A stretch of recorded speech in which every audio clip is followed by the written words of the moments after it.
Hey everyone!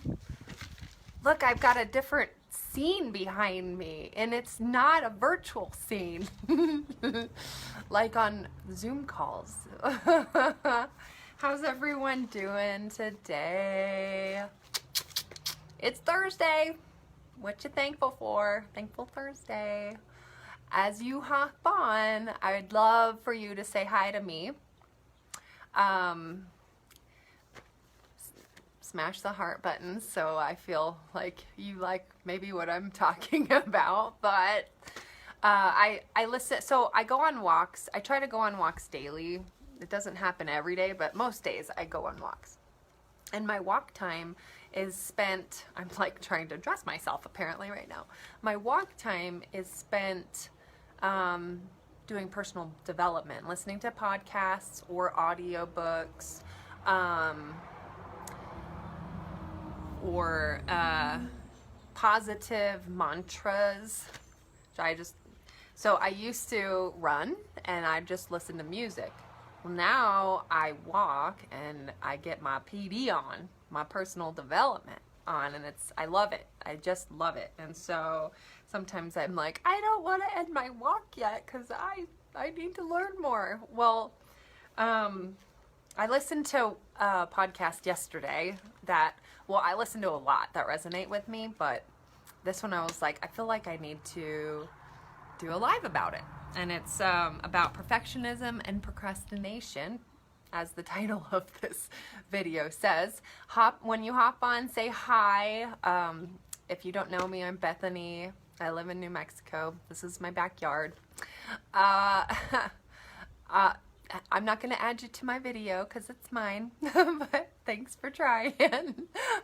Someone wanted to hop on my video with me. But anyways, perfectionism and procrastination is actually, they are tied together.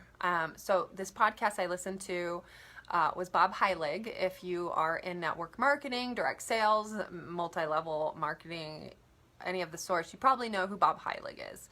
And I've really enjoyed listening to his podcasts recently. Hi, Krista!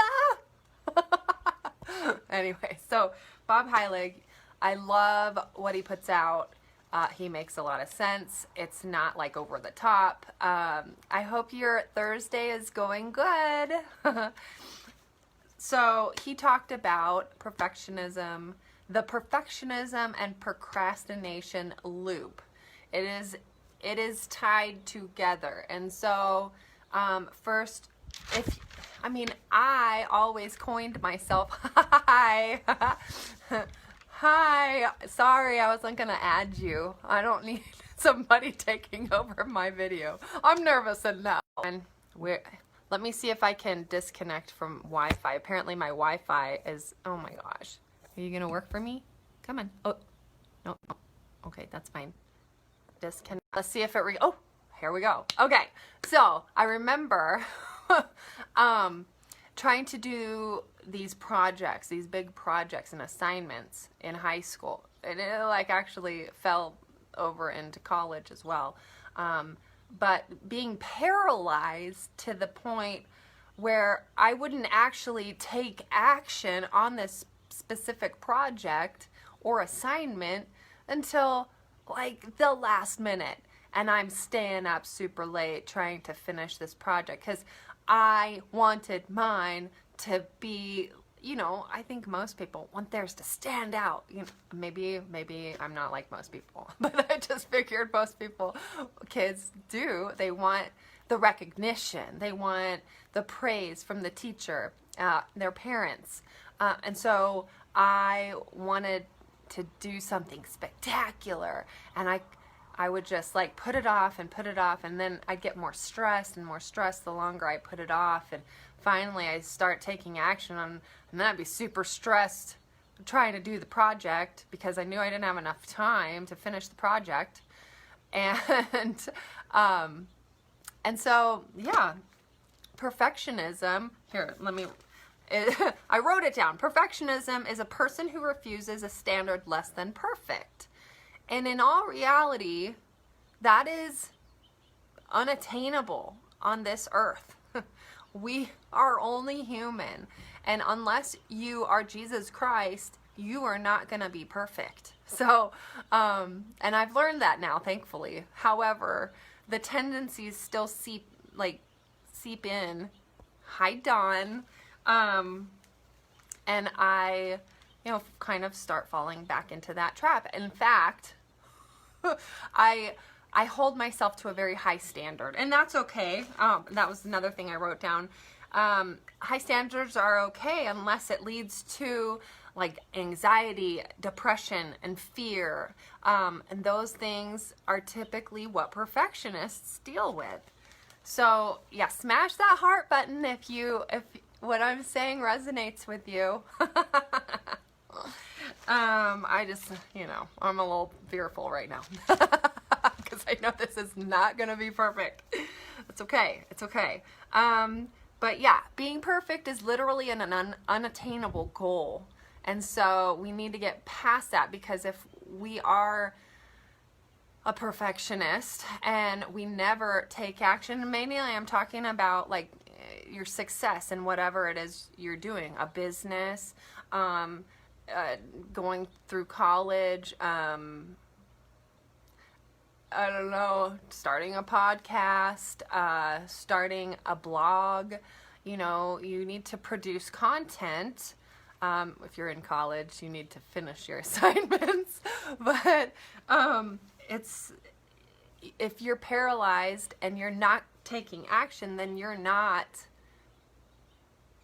making progress.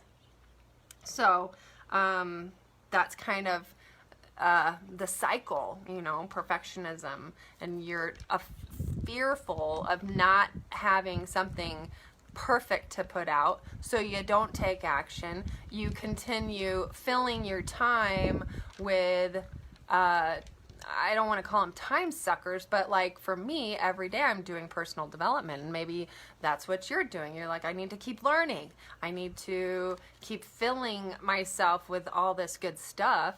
And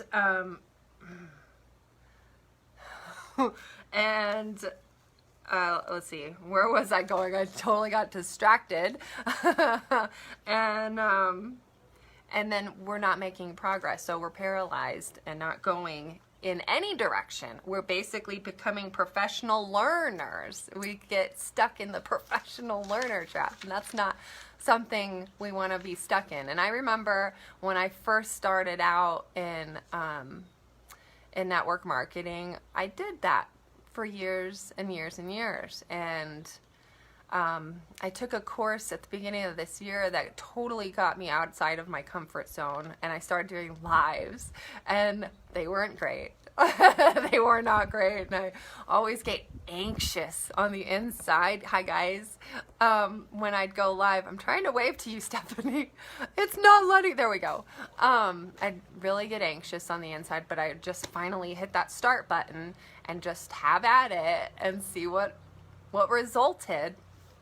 And so then the pandemic hit, and I kind of withdrew quite a bit, and so I'm not going live. So this is one of my first lives in a little while, and so I'd like to do this more consistently. So get ready, because I'm going to be teaching you stuff that I learned. I'm by no means a professional. Like I don't have a degree in all of the stuff that I'm relaying to you, but I think it's really good, valuable information. So maybe what you're asking now is, how do you get out of that cycle, that perfectionism, procrastination cycle? Well, so you would want to start striving for excellence. And so perfectionism and excellence are two different things. Excellence is basically doing the best job you are capable of doing at this specific time, and just really enjoying the process, the progress, enjoying what did I say?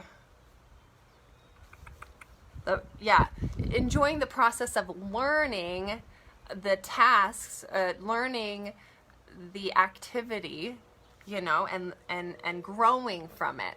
So you may not be perfect, but in all reality, we're not growing, we're not learning if we continuously do perfect things. You know what I mean? So like, I want to give you an example. This just popped into my head. My daughter is in her 4th year of gymnastics, and she's very competitive. I coined her as competitive, and she reminds me a lot of myself when I was her age, where she will try something, and if she isn't good at it on her first try, she gets really upset and she quits. And so she's in gymnastics, her 4th year. She's level 4 competitive gymnastics, and she's doing really good. And she's got a great coach, and she's always had really good coaches. But she has gotten really frustrated to the point where she is crying. She's feeling like she's not good enough, like she's a failure, because she hadn't been able to attain these skills that she needs for the competitive level that she's been at. And that's really kind of what perfectionism does to you. If you try to put something out, create something, whatever it is, and it doesn't meet your standard of being perfect, then you feel like a failure. You feel like you're less than. You feel like you don't add up. You don't amount to what maybe somebody else. That's what you got to stop doing, is stop comparing what you're putting out, how you're doing your business, whatever it is, to another person that might have been doing this a lot longer than you, and they might have more experience, and then they have more success than you right now. So you got to stop the comparitis and just focus on progress, one step in front of the other, focusing also on excellence instead of perfectionism, and just falling in love with the process and learning through it all, and taking those, I don't like calling them failures, but I prefer to call them like, okay, maybe you didn't hit the mark that you were aiming for. Well, you can learn from that. What could you do better going forward, you know? So that's kind of, failure allows you to grow. And if you're perfect at something all the time, you're not going to grow. You're not going to learn. Yeah, that's kind of what this life is all about, right? Figuring it out, learning and growing and sharing. Then you want to share what you learn with people. So anyways, that's about it. Yes, Krista Gymnastics is really competitive, and so it suits her well, right? I had a ton of other notes, but I think I've talked long enough. So I'm gonna go. I'm gonna get my walk on. I'm gonna get more PD in my head, and I'll talk to y'all later. Have a fabulous Thursday. I almost said Friday, but have a fabulous